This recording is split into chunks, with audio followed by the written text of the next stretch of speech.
The deadliest attack on Jews in American history, 11 lives taken in an instant by a hate-filled gunman inside a Pittsburgh synagogue. This morning, our focus is on the victims. Joining me now is the former president of the Tree of Life congregation, Lynette Lederman. She personally knew 8 of the 11 victims. Lynette, we're so sorry for you. We are so sorry for your community. Let me just get that out there. We are thinking of you. I can't imagine what you're going through. Let me just ask you. Thank you, John. What can the country do for you? What do you need to hear this morning? What can the country do for you? The country can stop the hate speech.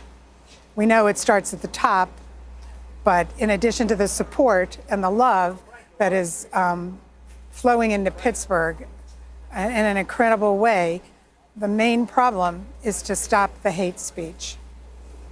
What kind of hate speech are you talking about? What kind of hate speech? We're talking about anti-Semitism. We're talking about bigotry and racism. Talking about the kinds of things that this individual fomented for his entire life. We know that Richard Bowers probably hated a lot of people. We know that he hated Jews. But we also know that he was incited to act. We know that we know that it's not a random act around the country. We see hate all the time. And of course, our leaders are responsible. Our leaders have a responsibility to us, to unite us, to bring us together and not to divide us. I think one of the ways you can battle such hate is to talk about love. And that is one thing that is in abundance in your congregation. And that is one thing that was in abundance among those 11 people who were murdered. I think of Cecil and David Rosenthal, those two brothers in their 50s, special needs individuals who would greet people entering the congregation every service. Tell me about that. Well, first of all, the Tree of Life congregation is a very tight-knit, resilient group of people. The congregation's 154 years old. I was the second female president when it was 136 years old. It has a rich history, and we've carried that legacy and that history and those customs and traditions through the decades. And Cecil and David Rosenthal essentially were the embodiment of that kind of tight-knit community. Tree of Life is reflective of the entire Pittsburgh community. These two special needs men grew up in this loving environment.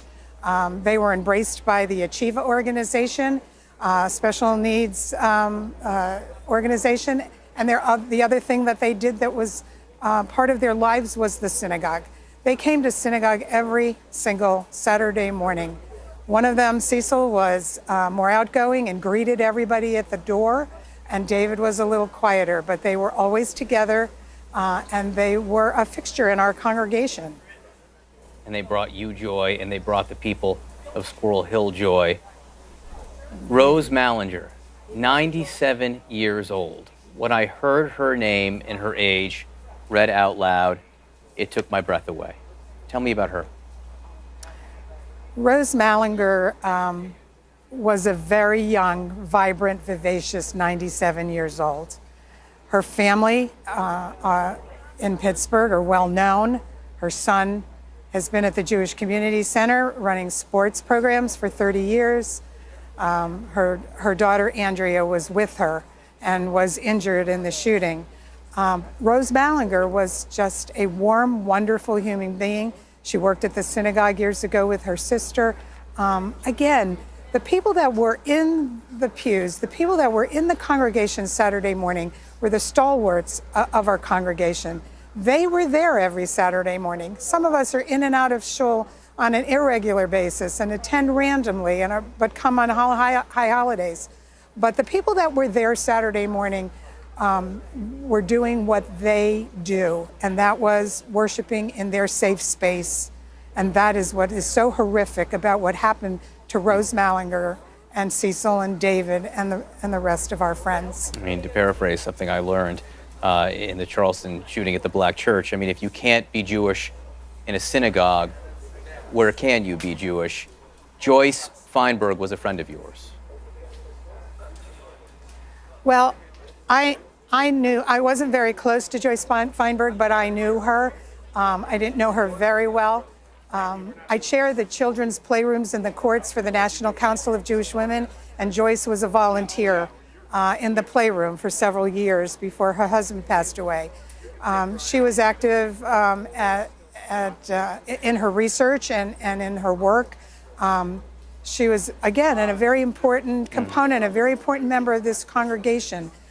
Some of our older members were not in shul on Saturday, were not in synagogue on Saturday morning. One of them was Mo Lebo.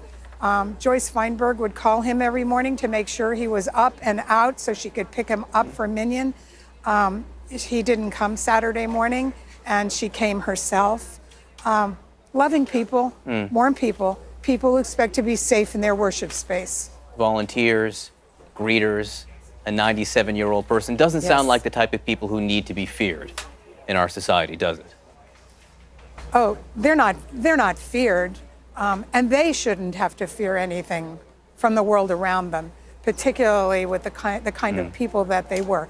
But the kind of people that they were speaks to the kind of people in this congregation and in this city, in Squirrel Hill and in this city. We will rally, we will come back, we will not let any anti-Semite intimidate us, but we mourn the loss of these wonderful people because they were so innocent and they were so warm and loving, and losing them takes a big chunk of our hearts away today.